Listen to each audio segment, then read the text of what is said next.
say and do, with the change that God is moving through. Living in the center of the global heart.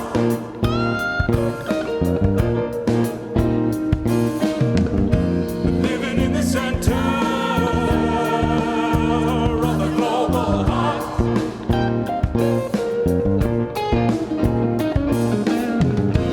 Living in the center where the heart of God is the heart of love.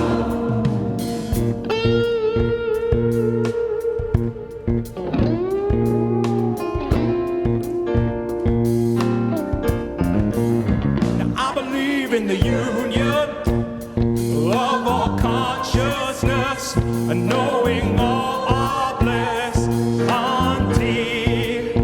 And I believe in the heartbeat and in conscious grace, and now in every place. Shalom.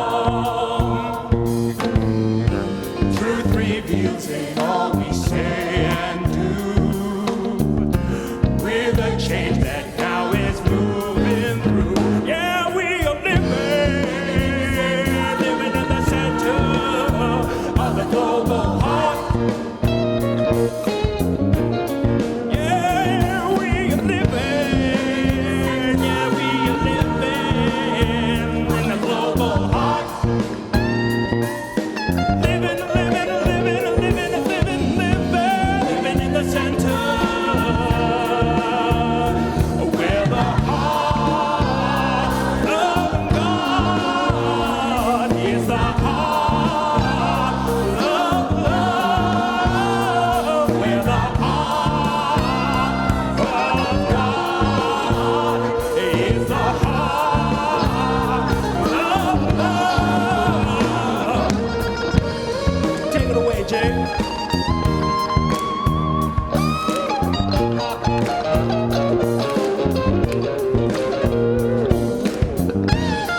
Thank you, thank you, thank you. It's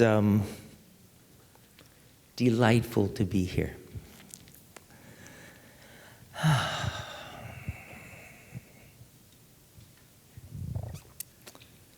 Have you ever considered that all of us are here today because two people fell in love? Something brought them together, and they bonded into love. And the result of that love is sitting in each of those chairs. When we're developing inside of our mother's bellies, it's warm. Everything is taken care of. We're nourished in every possible way that we need. And then at the moment of our birth, we emerge, and no matter where you go, anywhere around the world, the person that brings that baby forth then brings it to the mother, always to her left breast, the one over her heart. If you could measure the baby's heart rhythms and the mother's heart rhythms, they would be totally different. But the moment that those two hearts get within a certain proximity, the rhythms superimpose. They become one heartbeat. And that's called bonding. And if you listen very carefully, you'll hear the mother and the child simultaneously go, "Ah, thank God I'm home."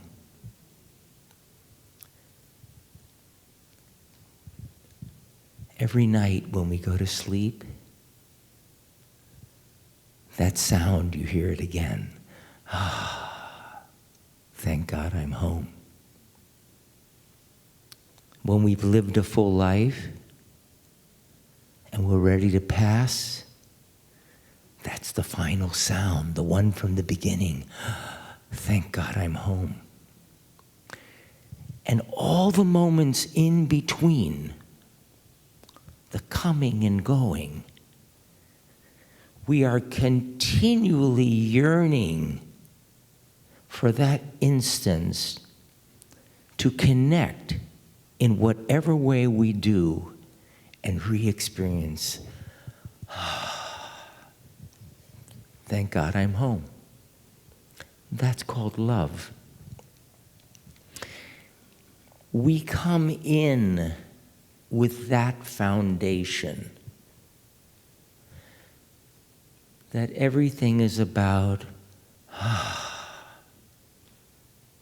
that ease, that things are taken care of. And we have a sense of knowing. We know by heart what that feels like. Patrick said something about truth, and that you know what that is. Jesus also said something about that. He said, "The truth shall set you free."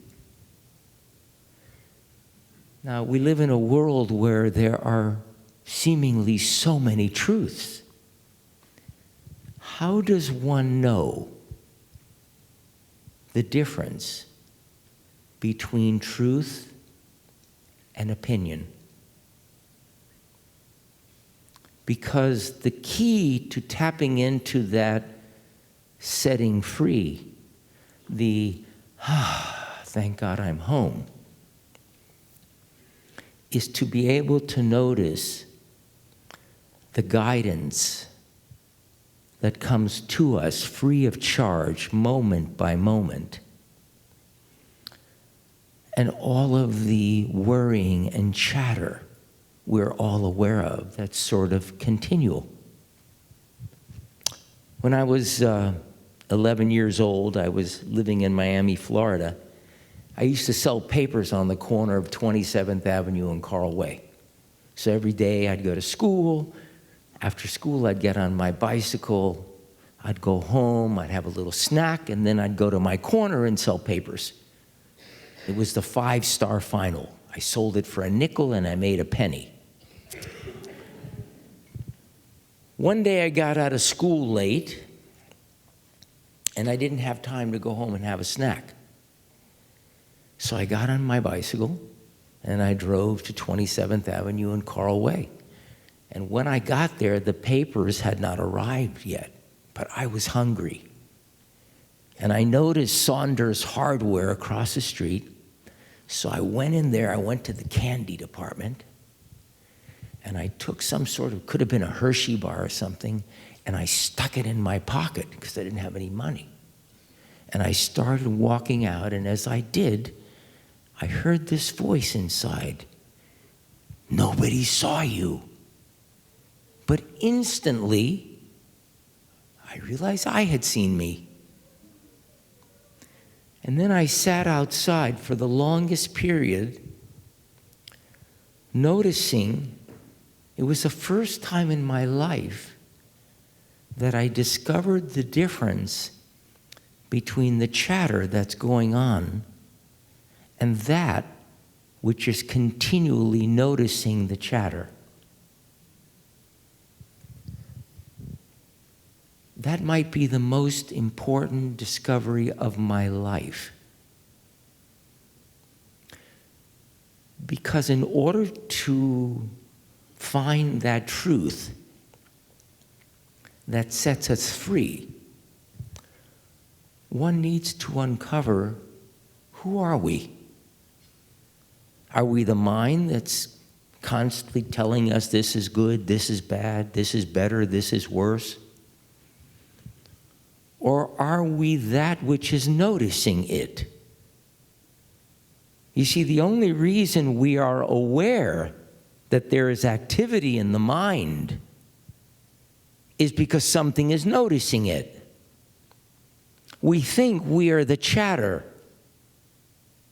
No. We are that which is witnessing. The chatter has opinions, desires, things that it wants. The noticer is silent. It doesn't make a sound. It has no point of view. It merely sees everything and knows everything. We often hear the expression, the only constant is change. But the only way that we are aware of change is if that which is noticing the change is not changing. You know what doesn't change? God. That aspect of our humanity that is noticing everything all the time is God. God. God created humans in God's image. That's our godliness. That's our divinity.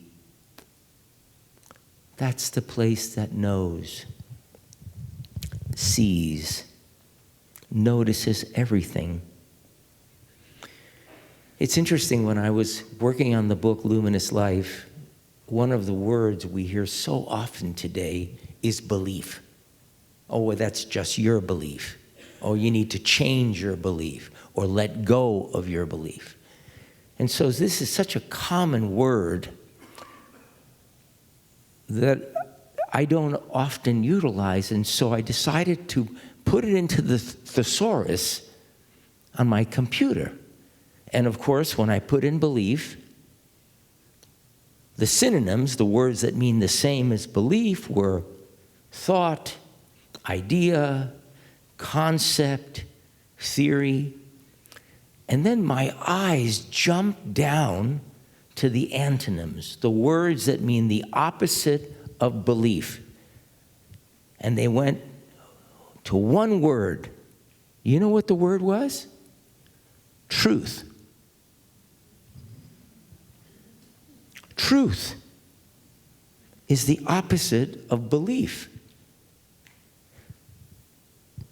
Consider the possibility that every idea we think we have, every concept, every theory that we think is true. That's what I believe because it's my mind and I can change it, or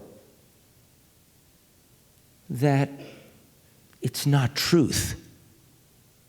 Truth is continual.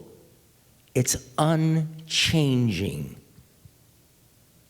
So science is a very, very beautiful field of study. I got my second doctorate in the field of vision science. But science is made up of continually changing theories. The only thing that you know for sure is your direct experience. And a direct experience can absolutely alter your entire being. Now, a direct experience is not like I had an experience this afternoon. A direct experience is something that occurs without you. It's something that stops you in your tracks. A revelation, an epiphany.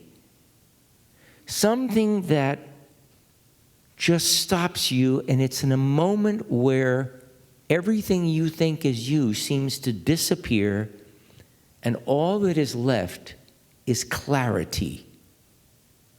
A knowing without a knower. And that, when it occurs, can set us free. So I want to share with you an experience that occurred in my life about 42 years ago. I was a practicing eye doctor and vision scientist, and like many of you, I wore glasses. I couldn't drive without my glasses. I didn't see well without my glasses. If you took me to the eye doctors to examine my eyes, all I could see without my glasses was the big E on the chart. And in 1971, I was introduced to meditation, and so I used to meditate every day. And so on this particular Sunday, I sat in my room, I took off my glasses, I closed my eyes, and I began to enter into this state of meditation.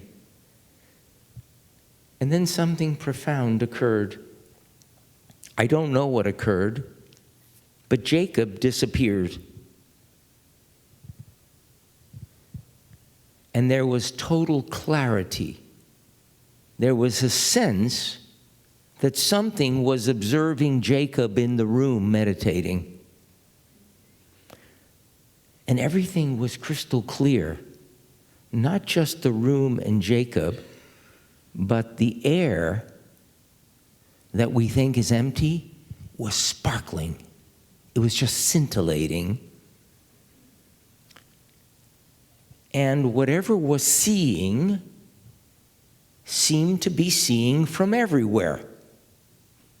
Don't ask me how that's possible, but that's the way it was. At a certain point, the meditation ended, and my eyes opened, and to my amazement, my eyesight was crystal clear. It was so shocking that I put my eyeglasses on the seat next to me in the car, and I drove to my office. I sat in my chair 20 feet away from the eye charts. I kept pressing the projector, bringing up different eye charts, and I could continually see 300% better than I had seen before without my glasses. could see one line below the 20/20 line. And this was happening without squinting or straining. It was just free of charge. So I said, gosh, what happened here? So I decided to examine myself. So I put myself behind the instrument. I first put in some lenses in there to make everything blurry so I wouldn't know what the starting point was. And then I started asking myself that famous question all of you have heard. Is it better number one or number two? Trust me, it was just as confusing for me as it was for you. I started changing the lenses, and when I came to what was obviously the best optical prescription, I came out from behind the instrument thinking for sure the instrument would say 0, plano, no prescription. But when I came out, the measurements on the instrument were almost identical to the prescription in my glasses. Let me explain that to you again.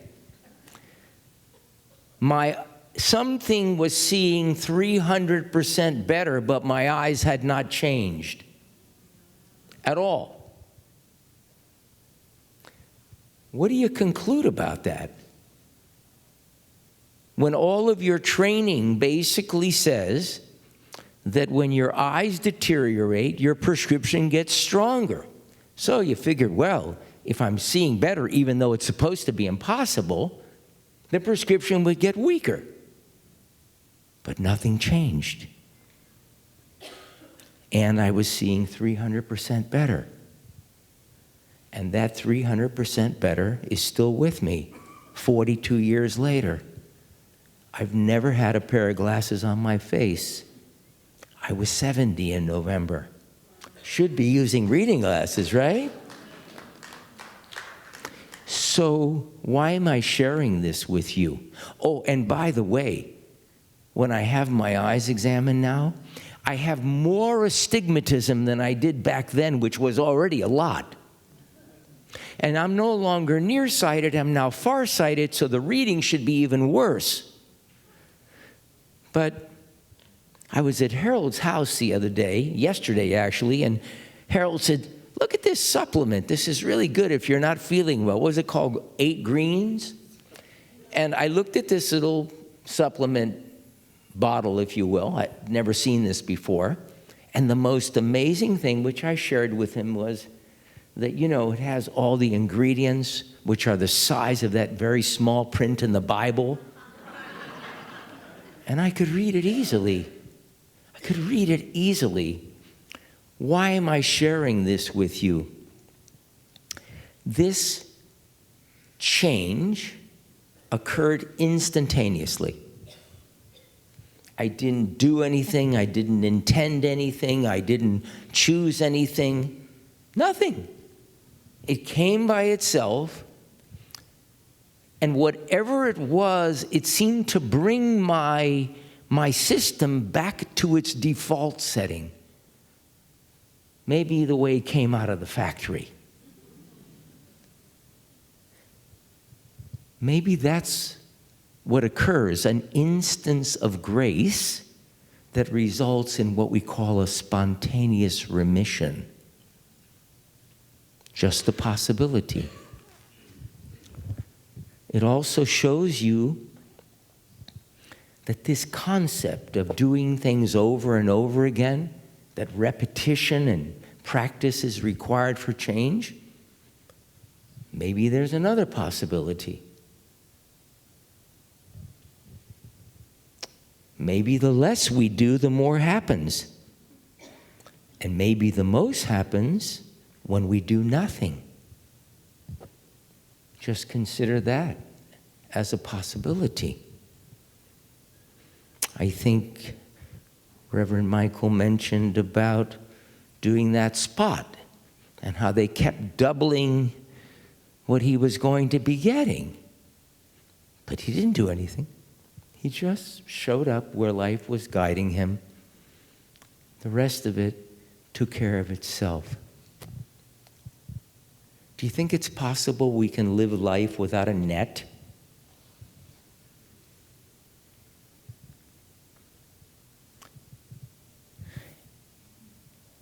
I know that things are different than they appear. I haven't prepared or thought about any talk that I was asked to deliver since 1977. And I've done over 2,000 presentations, many of them to scientific groups, hard audiences. But you see, what I discovered is people are not interested in information. They're interested in our humanity. That's what brings us together. The fact that we're all connected, the fact that relationships only work when all of us are the same height. And so, to stand on the stage and have all of the answers, it just creates a separation. But when we experience pain, we all experience pain. None of us are comfortable with pain or with loss of money or loss of a loved one, or our humanity makes it so we all feel those things in the same way. You could say we're all in the same boat. I say thank God we're all in the same boat.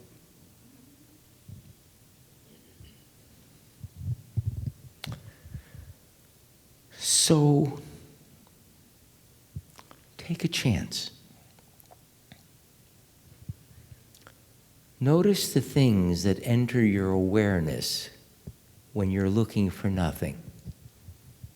Someone mentioned something about intention. It's a very commonly used word. Do you think it's our intention? Or is it maybe God's intention? Whose intention is it? My sense is that we are continually receiving guidance from the light that we call God. I don't have enough time to go into all of the science about the fact that the light we call God and the light that we experience each day is actually the same light. And what we call consciousness, the reason we speak of the light of consciousness, is that is also light. It's all light. That's why the renowned physicist David Bohm said, all matter is frozen light. Everything that we experience as solid is actually the energy that we know as light. So light is always guiding our lives. Notice what's catching your eye. Notice what enters your awareness.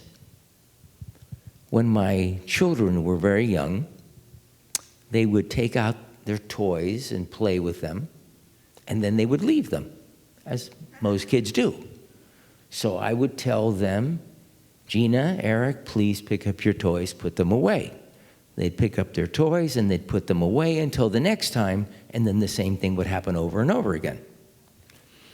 And one day it dawned on me that the reason they weren't putting their toys away was because the toys weren't catching their eyes, they were catching mine. So I decided to do a week-long experiment. Anything that caught my eye, that entered my awareness, I took care of it. I completed it. I saw the trash. I noticed the mind says, do it tomorrow. I took it out immediately. When I got downstairs, The post office person had just delivered the mail. I took out the mail. I opened it up. There was a bill. Gave you 30 days. I paid it immediately. I started noticing everything. You wash your face in the morning, there's water on the counter. As soon as you notice it, take care of it. In fact, you don't even have to take care of it. What's really interesting is it takes work to change the subject and say, oh, I'll do it later. It's totally effortless in the moment. It grabs our attention because that is the next step in our life's curriculum. It doesn't come because it's just something extraneous. There is nothing extraneous in this life. So when something grabs your attention, that something is coming to you from the source, the intelligence of life. And it comes to you at the precise moment when it requires you. Not early, never late. The precise moment. When one allows themselves to be moved by that, the response occurs by itself. The job is done masterfully. The dishes are put away. The counters are clean. The public bathroom is left in better shape than when you walked in. And what's magnificent about that is that when what catches your eye and your eye merge, that instance of congruence and coherence is called presence. There is no one being present. Being present gives you the impression you've got to do something to be present. Presence is the natural result of the I, or whatever part of you is noticing, responding to the directive from the intelligence of life, providing us in each moment the next step of our journey. No thinking required. Occurs by itself. You know, I live in Maui, and every year, thousands and thousands of humpback whales travel from Alaska, 10,000-mile journey to get to Maui to have their offspring. From year to year, regardless of environmental conditions, weather patterns, currents, the whale's journey never varies by more than 1 degree. Now, these creatures do not have a GPS. They don't know who Siri is. But something in them guides them where they need to go. Birds that migrate, something is guiding them. Something is guiding every step of our life. That's not a spiritual idea, even though that's true. It's an absolute scientific fact. Notice what's calling you. It's not just happening for no reason. Allow it to take you, and you'll end up in that place where something goes, thank God I'm home. Thank you.